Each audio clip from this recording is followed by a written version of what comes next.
అందరికీ నమస్కారం. తెలుగు వాయిస్ ఛానల్కి స్వాగతం. ఈనాటి మన కథ తల్లి భారం. కొడుకులకు తల్లి తండ్రికి ఫోన్ కూడా చేసి మాట్లాడే తీరిక లేదు అని మీరన్నప్పుడు పిల్లలు వాళ్ళ కుటుంబాలను చూసుకోవటంలో బిజీగా ఉన్నారు అని వెనుకేసుకొని వచ్చేదాన్ని నేను. కానీ చివరికి మీరు చెప్పిందే నిజమయ్యింది. వాళ్ళు అనుబంధాల కన్నా ఆస్తులకే ఎక్కువ విలువనిస్తారు అని. బ్యాంక్ మేనేజర్గా ఉద్యోగం చేస్తున్న హరికృష్ణకు భార్య రుక్మిణి, ఇద్దరు కొడుకులు ఉన్నారు. పెద్ద కొడుకు ఆనంద్, రెండోవాడు కృష్ణ. పెద్ద కొడుకు ఇంజనీరింగ్ చదవటానికి విదేశాలకు వెళ్తున్నాడు. అందుకే తల్లి ఉదయం నుండి ఇంట్లో హడావుడి చేస్తుంది. బట్టలన్నీ సర్దాను, జాగ్రత్తగా ఉండు, వేళకు భోజనం చేస్తూ ఉండు, చివరగా ఈ అమ్మతో రోజు మాట్లాడుతూ ఉండు అంటూ కళ్ళు చెమర్చాయి రుక్మిణీకు. అమ్మా, అన్నయ్యను వెళ్ళని, ఎప్పటికైనా నిన్ను నాన్నను నేనే చూసుకుంటాను, ఎందుకు అన్నయ్య వెళ్తుంటే బాధపడతావు అన్నాడు కృష్ణ. కృష్ణ, నేను ఇంజనీరింగ్ చదివి ఉద్యోగం సంపాదించుకొని తిరిగి వస్తాను. అప్పుడు అమ్మా నాన్నను నా వెంటే ఉంచుకుంటాను, అమ్మా నాన్నను బాగా చూసుకుంటాను అన్నాడు ఆనంద్. బ్యాంక్ మేనేజర్గా పనిచేస్తున్న హరికృష్ణ ఇద్దరు కొడుకులను బాగా చదివించుకున్నారు. పెద్దవాడు ఇంజనీరింగ్ చేయటానికి విదేశాలకు వెళ్తున్నాడు. చిన్న కొడుకు ఇంటర్ చదువుతున్నాడు. వాడి భవిష్యత్తును నీ కన్నీళ్లతో ఆపుతావా ఏంటి అంటూ హరికృష్ణ గారు బాధపడుతున్న రుక్మిణితో చెప్పారు. అందరూ కలిసి ఎయిర్పోర్టు వెళ్ళి కొడుకును అమెరికా పంపించారు. రోజులు గడుస్తున్నాయి. కృష్ణ ఇంటర్ కూడా అయిపోయింది. తను కూడా పై చదువులు చదవటానికి అమెరికా వెళ్ళిపోయాడు.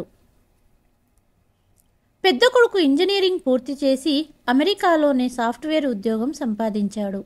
సంవత్సరం తర్వాత కృష్ణ కూడా అమెరికాలోనే ఉద్యోగం చూసుకున్నాడు. ఒక్కరైనా ఇండియా వచ్చి తల్లి తండ్రి దగ్గర ఉంటారనుకుంటే ఇద్దరికీ అక్కడే ఉద్యోగాలు వచ్చాయి. ఉద్యోగాలు వచ్చాక పెళ్లిళ్ళు చేశారు. అప్పటి వరకు బాగానే ఉన్నారు కొడుకులు. పెళ్ళిళ్ళయ్యాక వాళ్ళ సంసారాలు, వాళ్ళ ఆఫీసుల వలన ఫోన్ చేయడం తగ్గించేశారు. ఎప్పుడైనా తల్లి తండ్రి ఫోన్ చేస్తే మాట్లాడేవారు. ఒకనాడు, రుక్మిణి, నేను ఒక మాట చెప్తాను, గుర్తుపెట్టుకో.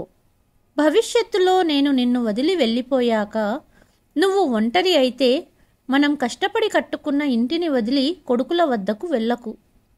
ఒంటరిగా ఉండటానికి కావలసిన మనోధైర్యాన్ని ఇప్పటి నుంచే అలవర్చుకో.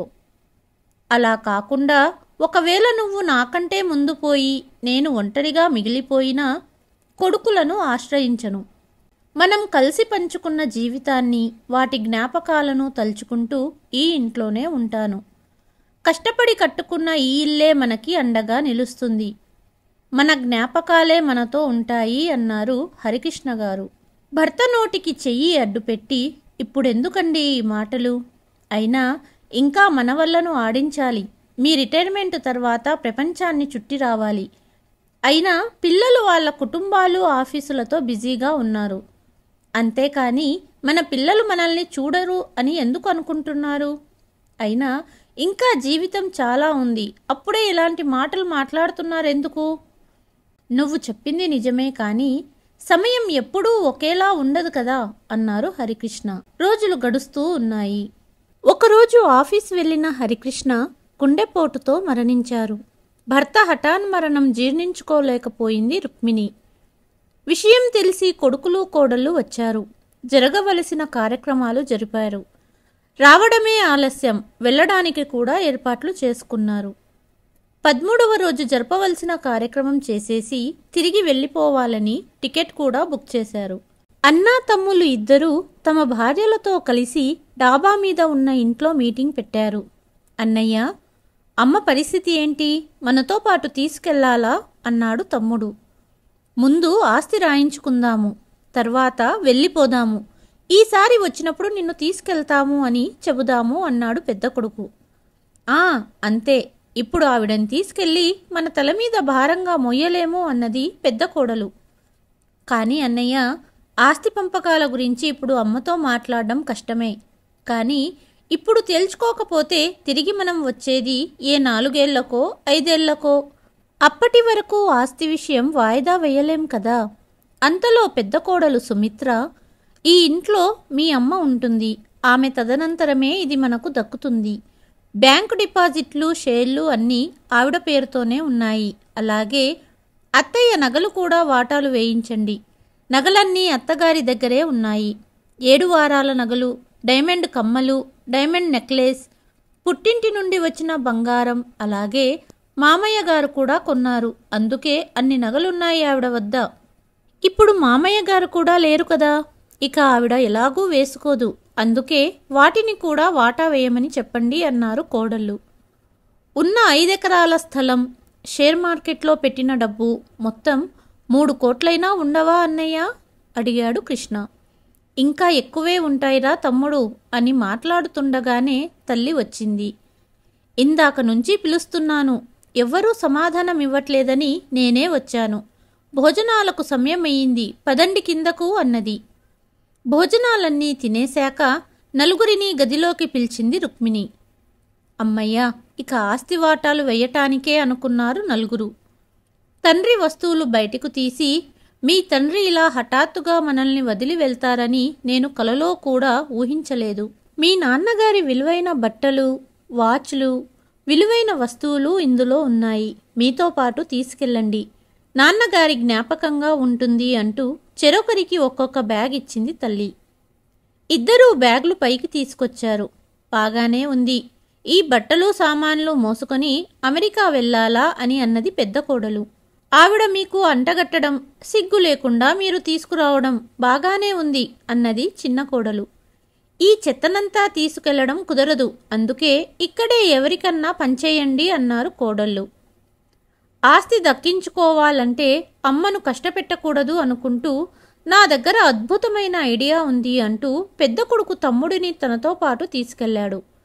తల్లి ఇచ్చిన తండ్రి సామానులు, స్వెటర్లు, కొత్త బట్టలు, వాచ్లు, అలా అన్ని సామాన్లు తీసుకెళ్లి ఆశ్రమంలో పంచిపెట్టారు.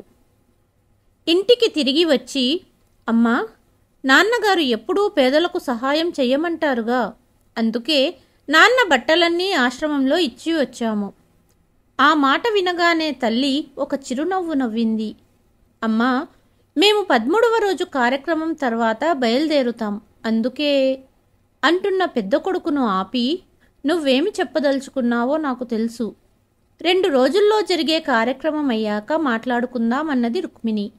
సరే అమ్మా అని రాత్రి భోజనాలు తినేసి అందరూ నిద్రపోవడానికి వెళ్ళిపోయారు. రుక్మిణికి రాత్రంతా నిద్ర పట్టలేదు. ఎదురుగా ఉన్న భర్త ఫోటోని చూస్తూ, కొడుకులకు తల్లి తండ్రికి ఫోన్ కూడా చేసి మాట్లాడే తీరిక లేదు అని మీరన్నప్పుడు పిల్లలు వాళ్ళ కుటుంబాలను చూసుకోవటంలో బిజీగా ఉన్నారు అని వెనుకేసుకుని వచ్చేదాన్ని. కానీ చివరికి మీరు చెప్పిందే నిజమయ్యింది, వాళ్ళు అనుబంధాల కన్నా ఆస్తులకే ఎక్కువ విలువనిస్తారు అని. నేను వాళ్ళని భోజనాలకు పిలవడానికి వెళ్ళినప్పుడు వారి మాటలను విన్నాను. ఆస్తులు పంచుకోవాలని మాట్లాడుతున్నారు తప్ప ఒంటరిగా మిగిలిపోయిన తల్లి గురించి ఎవ్వరూ మాట్లాడట్లేదు అనుకుంటూ తను ఏం చేయాలో నిర్ణయించుకుంది. 2 రోజుల తర్వాత తండ్రికి 13వ రోజు చేయవలసిన కార్యక్రమం అయిపోయింది. కొడుకులు కోడళ్ళు కూడా రాత్రికి బయలుదేరడానికి సిద్ధమయ్యారు. తల్లి చెప్పిందని కార్యక్రమం అయ్యాక అందరూ ఇంటి హాల్లో సమావేశమయ్యారు. మీరు నాన్నగారి వస్తువులు ఆశ్రమంలో ఇచ్చి వచ్చాక తెలిసింది, మీరు కూడా మీ నాన్నలాగే అందరికీ సహాయం చేయడం గురించి ఆలోచిస్తారని. అందుకే ఆశ్రమంలో వారికి సహాయం చేయడం కోసం మీ నాన్నగారి గుర్తుగా ఒక్క వస్తువు కూడా దాచుకోలేదు మీరు. అదేవిధంగా మీరు ఈ ఆస్తిపైన కూడా ఆశగా లేరని నాకు తెలుసు. అందుకే మనకున్న స్థలాన్ని వృద్ధాశ్రమం కోసం, షేర్ మార్కెట్లో ఉన్న డబ్బు మరియు నా నగలు అమ్మేసి పిల్లల కోసం స్కూలు కట్టించాలని నిర్ణయించాను. ఇక మిగిలింది ఈ ఇల్లు మాత్రమే. నా తదనానంతరం ఈ ఇంటిని బ్లడ్ బ్యాంకుగా ఉపయోగించాలని వీలునామా రాశాను.